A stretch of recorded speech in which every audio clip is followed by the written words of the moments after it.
You have been chasing the number your entire career, the six-figure salary, $100,000. For decades, it was the finish line that promised a nice home, a comfortable retirement, and financial safety.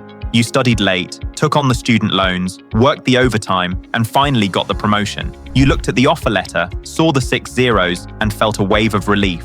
But something strange happens when you finally get there. You do not feel rich. You feel squeezed tighter than when you were earning $60,000. Your bank account is empty at month's end. The housing market has priced you out. The grocery bill creates a knot in your stomach. And you are asking the question thousands of high earners are whispering right now. I did everything right, so why am I still broke?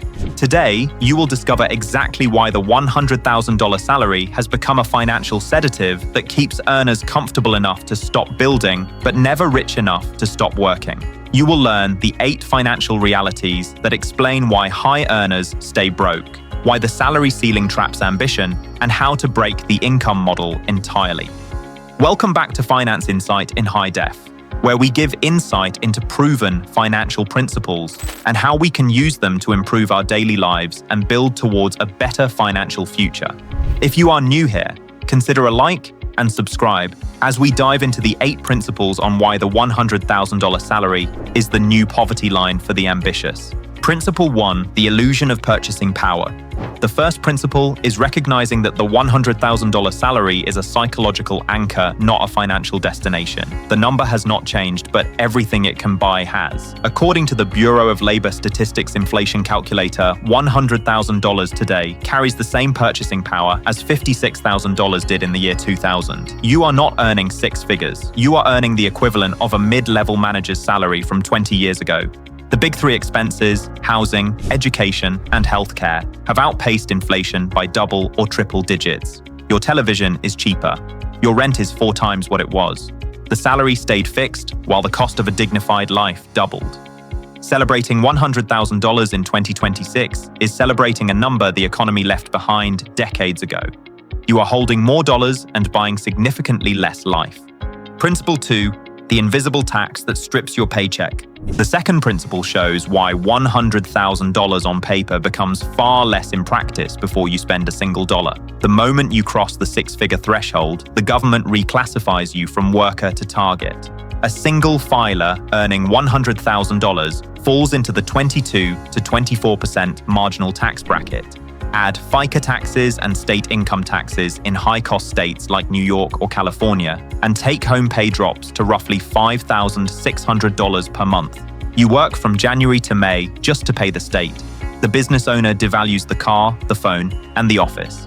The W-2 employee pays full freight on everything. Warren Buffett famously noted that his secretary pays a higher effective tax rate than he does. The tax code is not designed for salary earners. It is designed for owners. The employee earning $100,000 keeps $70,000 after tax. The business owner earning $100,000 in profit keeps $85,000. That $15,000 annual gap invested at 10% for 30 years becomes $2.7 million. Principle 3. The housing trap that prices you out. The third principle reveals why $100,000 no longer qualifies you for the life it was supposed to fund.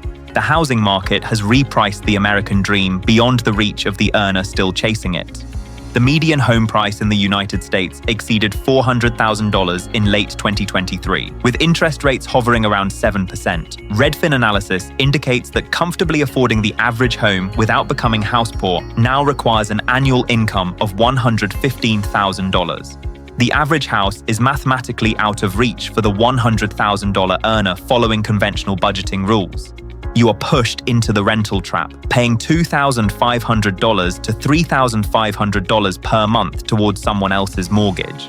You are not building equity. You are funding another person's asset while your salary sits between 2 floors, too high for assistance and too low for ownership. Principle 4, the childcare cost that erases one's salary. The fourth principle addresses the hidden financial catastrophe waiting for $100,000 earners who start families. Childcare has become one of the fastest rising expense categories in America, and it is quietly consuming entire salaries. The average weekly cost of a nanny now approaches $766. Daycare centers average over $1,200 per month per child. A family with 2 children can spend $30,000 to $40,000 annually on childcare alone. For a household earning $100,000 gross, that figure represents 30 to 40% of pre-tax income. This creates the parent trap, where one parent's entire salary goes to pay for someone to watch the children so that parent can go to work. You are not building wealth. You are paying for the privilege of keeping your job. The math does not improve. It compounds against you every year the children remain in care. The principle 5, the Diderot effect that upgrades your cage. The 5th principle explains the psychological force that prevents $100,000 earners from saving what the number should allow. Lifestyle inflation is not an accident. It is a mechanism, and it has a name. The Diderot effect is the phenomenon where upgrading one area of life triggers a cascade of consumption across all others. You earn $100,000, and the Honda Civic no longer matches the income. The Audi replaces it. The Audi requires an apartment that fits the neighborhood. The apartment requires the wardrobe that matches the building. Research shows that for every 10% increase in income, discretionary spending rises by 7 to 9%. You are not getting ahead. You are upgrading the appearance of getting ahead. The corporations setting the price of status goods know precisely what you earn and have priced their products to extract exactly that margin. The cage becomes more comfortable, and you mistake comfort for progress. Principle 6, the Henry trap that feels safe until it breaks. The 6th principle reveals the most dangerous financial position available to a high earner, being cash flow positive while being balance sheet insolvent. This is the Henry trap. High earner, not rich yet.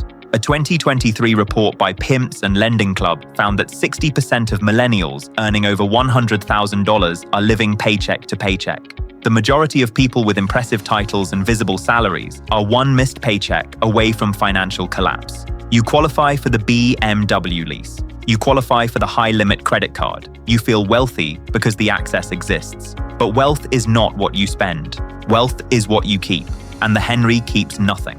The salary is high enough to feel safe, high enough to qualify for debt, and just low enough to prevent wealth from accumulating.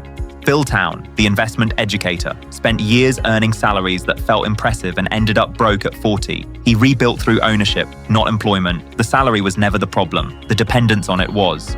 Principle 7, the geographic cage that cancels your raise. The 7th principle addresses the trap that makes earning $100,000 in a major city nearly identical to earning $50,000 in a smaller market. The salary is high, but the location consumes it. San Francisco officially classifies an annual income of $104,400 for a single person as low income. New York, Boston, and Seattle follow similar economics. To earn $100,000, you typically must live in a city where $100,000 is not enough to live on. If you move to rural Ohio to lower costs, your salary drops proportionally. If you stay to keep the income, the city eats it alive. You earn city dollars and pay city prices while saving at rural rates, which is to say almost nothing. The geographic cage does not ask your permission. It is built into the structure of where high-paying employment exists. Principle 8, the leverage path that breaks the salary ceiling. The final principle provides the only exit from the $100,000 trap that actually works. You cannot outwork the math, earn your way through the tax structure, or save your way to freedom on a salary. You need leverage. Naval Ravikant's framework is direct. Wealth equals code or media multiplied by leverage. A salary has zero leverage. One person, one income, 1 hour traded for $1 of return. A YouTube channel, a digital product, a rental property, or a business has leverage. One asset or system generates income across thousands of hours without your direct presence. The $100,000 earner with one income stream is fragile. 4 income streams averaging $25,000 each are anti-fragile. Thomas Stanley's research in The Millionaire Next Door found that the wealthiest Americans drove Ford F-150s and Toyota Camrys, not BMWs. They built wealth by refusing to spend it on status. The person earning $100,000 and spending $95,000 is poorer than the person earning $50,000 and spending $30,000. You cannot save a devaluing currency. You can only stop trading time for it and start building assets that compound without you. If this breakdown of why the $100,000 salary traps ambitious earners has given you insight on income strategy and wealth building, share this with anyone who still believes six figures is the finish line. Hit the like button and subscribe for more insights that separate those who build wealth from those who chase salaries, the asset owners from the paycheck collectors, and the financially free from the comfortably trapped.